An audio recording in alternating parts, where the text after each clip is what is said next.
नमस्कार, एक बार फिर से हम पीयूष जी के साथ हैं। नमस्ते सर, कैसे हैं? नमस्कार नमस्कार। अभी थोड़े समय पहले हमने एक वीडियो बनाई थी आचार्य जी और ओशो के बारे में। तो एक साधारण सी वीडियो थी, कोई ऐसा कुछ उसमें बहुत नहीं, लेकिन काफ़ी कमेंट्स आए, कुछ लोगों को बहुत अच्छी लगी और कुछ को अच्छी नहीं लगी। आप क्या कहेंगे? नहीं खैर कमेंट्स तो मैंने ही पढ़े थे, ऐसा नहीं है 90%। हाँ, 90% तो अच्छी है। नहीं कमेंट एक दो अच्छी नहीं की बात नहीं थी कि अच्छी लगी या नहीं लगी, but I think they have different point of view. हाँ, नहीं मेन कमेंट्स की बात नहीं है। कुछ हमारे आसपास की जनता भी है जो कमेंट्स नहीं करती है, वो डायरेक्ट हमसे बात करती है। वो लोग मोस्टली बोलते हैं, अरे आपको इतना क्या, ये सब आप क्यों बोल रहे हैं इनके बारे में? नहीं एक्चुअली एक काम करेंगे, कमेंट सेक्शन के बारे में हम लोग बाद में बात करेंगे कि कमेंट सेक्शन के बारे में, बट ये इम्पोर्टेंट है कि पार्ट 2 में हमारा ये था मुद्दा कि हम लोग डिफरेंस और सिमिलरिटीज की बात कर रहे थे, तो will talk on this comment section later on. अभी स्टार्टिंग में आई थिंक हमें थोड़ी सी बात कर लेते हैं कि हमारी जो लास्ट डिस्कशन हो रहा था वो ये था कि ओशो आचार्य प्रशांत में डिफरेंस एक ये था कि डू नॉट हैव पॉलिटिकल उनका कोई आइडियोलॉजी एज सच, किसी एक आइडियोलॉजी से वो जुड़े हुए दिखाई नहीं देते हैं, तो ये उनके लिए बहुत बड़ी स्ट्रेंथ भी है। तो बिकॉज ही कैन मतलब वो बड़े एक सेगमेंट को ऑडियंस उनकी है, तो इस वजह से बिकॉज वो एक पर्टिकुलर, अभी तक उन्हें कोई कहते जरूर हैं लोग कि कुछ उन्हें कोई बोलता है कि वो दक्षिणपंथी हैं, कोई वामपंथी बोलते हैं कि ये दक्षिणपंथी है, दक्षिणपंथी बोलते हैं वामपंथी है, तो फेमिनिस्ट बोलते हैं कि वो पुरुषवादी हैं, और पुरुषवादी बोलते हैं। तो एक्चुअली इससे पता लगता है कि वो कुछ भी नहीं है, वो ऐसा उनकी कोई ऐसी खास तो उनका वो बिल्कुल सच के साथ है, तो वो लगता है। तो उनको अभी तक ये पकड़ नहीं पा रहे हैं कि ये कौन से वादी हैं, क्या सबके लिए बोलते हैं। हाँ, तो ये प्लस पॉइंट है। तो ये एक चीज है, और आई थिंक ये ही चीज लगभग ओशो की भी थी। कि वो उनको भी कोई एक विचारधारा में कोई केंद्रित नहीं कर पा रहा था, क्योंकि वो विचारधारा ही अलग थी। तो वो किसी एक सेगमेंट को होते नहीं, अभी लगता था कि वो पुरुषों की सपोर्ट कर रहे हैं, अभी लगता था इधर महिलाओं की कर रहे हैं, दक्षिणपंथी वामपंथी कुछ किसी में फिट होते नहीं थे वो। तो I think that is also the similar thing which Acharya Prashant है।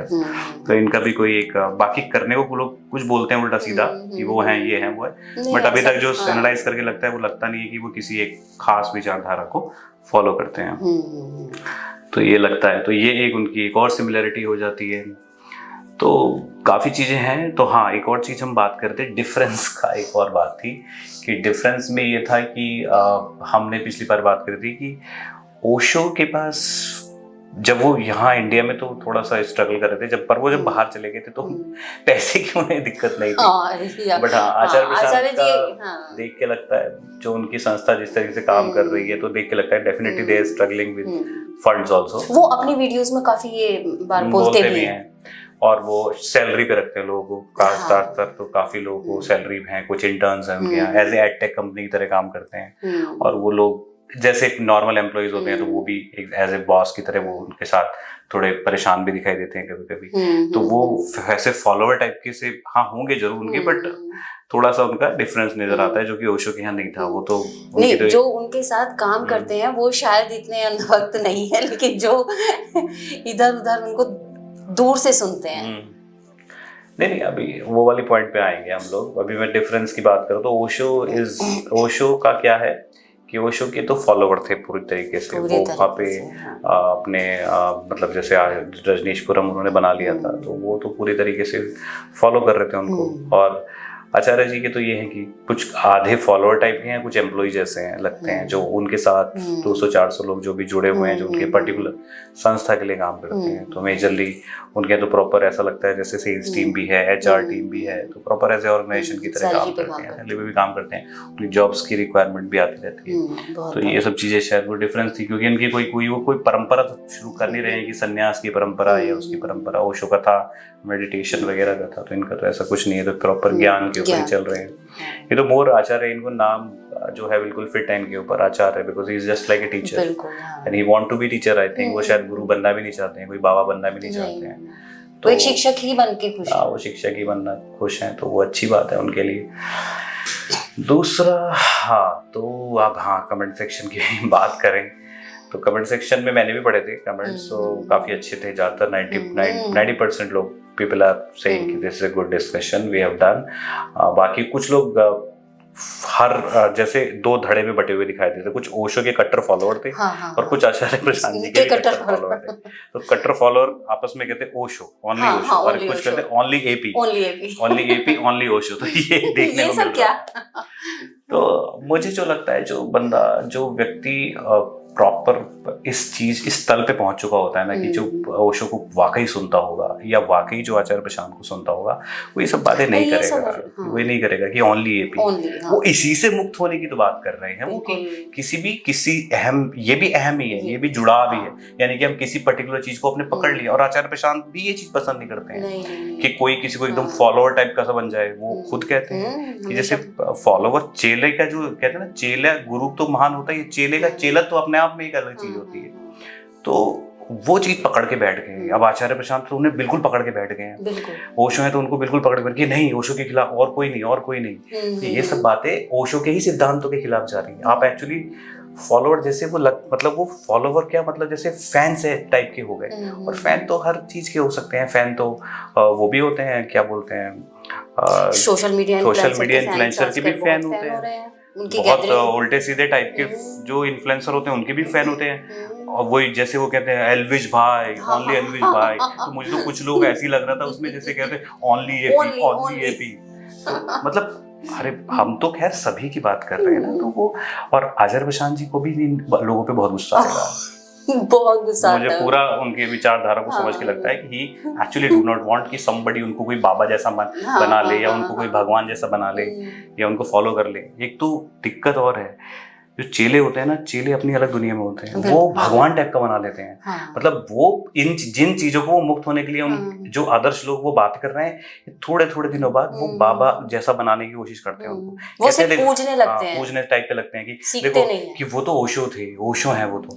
बस ओशो जबकि ऐसी कोई बात नहीं कर रहे, पर ये ओशो को भगवान बनाने की कोशिश कर रहे हैं कि ओशो थे, उसमें तो कुछ शक्तियां थी, उसमें तो वो था, ये था। क्योंकि ओशो अपनी ऐसी कोई बात नहीं कर रहे, वो बहुत ही प्रैक्टिकल इंसान की तरह बात कर रहे हैं। तो ये कंफर्टेबल पोजीशन में आ जाते हैं ना इससे रहते। देखो वो तो भगवान जैसे थे, हम नहीं है, हम तो नॉर्मल इंसान है, तो हम ये नहीं कर सकते because Osho can do it, we can not do it. तो ये सबसे एक सहज स्थिति है, कंफर्टेबल पोजीशन है, इसलिए ये चालाकी कर जाते हैं, चालाक लोग भगवान बना देते हैं। और ये जो जितने भी महान लोग हैं वो कभी भी ये सब नहीं चाहते कि कोई हमें इस तरीके से फॉलोअर करे या हमारा एक पंथ टाइप का बना दे हमें। जितने भी धर्मों की शुरुआत हुई है वो धर्म बनाने के लिए नहीं हुई थी, और लोगों ने उनके मरने के बाद उन्हें महान बनाते हैं ज्यादातर। एक और चीज आपने देखा होगा, लोग हमेशा मरने के बाद महान बनाते हैं। मरने के बाद महान क्यों बनाते हैं पता है? मरने के बाद इसलिए महान बनाते हैं क्योंकि जिंदा रहते रहते वो कुछ हो सकता है, वो कुछ डिस्कस करके उनको समझा दे या विरोध कर दे कि नहीं मैं ये नहीं कह रहा, मैं कुछ और कह रहा हूँ। बट वो जब मर जाता है इंसान, तो फिर वे फ्री हो जाते हैं अपनी विचारधारा से, अपने हिसाब से उस बंदे को गढ़ने के लिए। तो ये मरने के बाद ही महान बनाया इन्होंने। जितने भी दुनिया में हर इंसान को महान बनाया मरने के बाद। जिंदा रहते तो गलियाते हैं पूरी तरीके से। जितने भी महान लोग हुए हैं उनको तो सूली पे चढ़ा दिया गया है। तो जैसे ही वो मरा अब महानता का प्रोग्राम शुरू हो गया उनका। ये प्रॉब्लम है। तो ये भी चेले जो होते हैं ना, चेले पर वो समझाना कुछ और चाह रहे हैं और वो समझ कुछ और रहे हैं। कमेंट सेक्शन में मुझे मतलब जो मैच्योर एक इंसान होगा वो एक सहज भाव से उसे लेगा। कमेंट सेक्शन में कुछ ऐसे लोग थे जैसे वे मतलब फैन टाइप के, वो सुनने वाले नहीं थे, दे वर फैन बेस के। Only AP yes, only Osho, only गुस्सा हो जाते हैं, गुस्सा हो गए, वो कुछ नहीं है, आचार्य प्रशांत कुछ नहीं है ओशो के सामने। वो तो उसका 10% नहीं है। ओशो सूर्य हैं और सूर्य है। अरे हम भी मान रहे हैं वो सूर्य है, तो हम इसमें गुस्सा होने की क्या बात है? ये कह रहे हैं कि वो सूर्य है, हम भी कह रहे हैं आचार्य प्रशांत। ओशो के जितना होना तो बहुत बड़ी बात है। और सच बात है, अगर आचार्य प्रशांत उसके 10% भी है ना, तो वो बहुत बड़ी बात है। तो हम तो खुद ही कह रहे हैं कि ओशो महान है, आचार्य प्रशांत भी महान है। तो ये क्या कंपैरिजन की कह रहे, तुमने कंपेयर ही क्यों किया? ये भी गुस्सा हो रहे हैं। क्यों भाई कंपेयर क्यों नहीं किया? कंपेयर करने में क्या दिक्कत है तुम्हें? जब बातें सिमिलर दिखाई दे रही है, या इनको भी तुम तभी महान बनाओगे बाद में, इनके जाने के बाद, या इनको भी वेट कर रहे हैं। तो अभी कुछ सीखने की जरूरत नहीं है, और सीखेंगे भी तो कुछ उल्टा सीधा सीख लेंगे उल्टा उनसे। सीधा सीख लेंगे और पता नहीं। एक मैं ना आपको ये बताती हूँ, एक आचार्य प्रशांत जी का एक शक्ति चैनल है, तो उस पर मैं एक वीडियो देख रही थी। तो वो क्या होते हैं, एक लेडी हैं, महिलाएं हैं, वो आचार्य जी को बोलती हैं कि आचार्य जी, जब से मैंने आपको सुनना शुरू किया है बहुत बदलाव आ गया है जीवन में। मुझे ना सब लोग, मतलब सब बिल्कुल एकदम ऐसे लगने लगे हैं कि कुछ नहीं आता इनको, हाँ कुछ नहीं आता इनको, ये जीरो हैं। और मैंने सबको तू से बोलना शुरू कर दिया है। अब मैं किसी को आप तुम करके नहीं बोलती हूँ, मैं सबको तू से बोलती हूँ।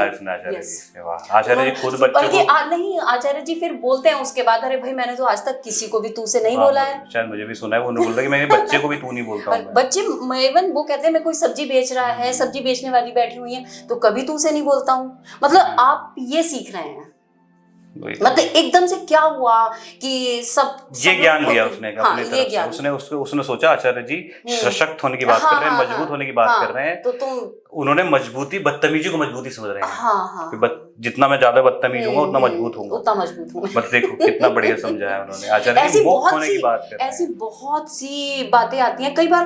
और कुछ लोग क्या करते हैं, आचार्य जी जिन मुद्दों पे बोलते हैं, मतलब उन्होंने हम लोगों को, समाज को बहुत मुद्दे दिखाए हैं कि जनसंख्या, ग्लोबल वार्मिंग, वही क्वेश्चन उनसे पूछते हैं, आचार्य जी जनसंख्या बहुत बढ़ रही है क्या करें, आचार्य जी ग्लोबल वार्मिंग हो रही है क्या करें, आचार्य जी यार ये सब तो मैंने ही बताया तुमको। तो ज्ञानी भी बनते हैं कि हमें भी पता है, उनके ही सामने ज्ञानी बनते हैं। भाई वही चीज है ना कि लोगों को पता नहीं, दो महान ज्ञानी लोगों के विचारों में मतभेद भी अगर है ना, तो वो भी फाइनली कंक्लूजन पॉजिटिविटी की ओर ही जाता है। लोग इसको बहुत ही अलग तरीके से लेते हैं।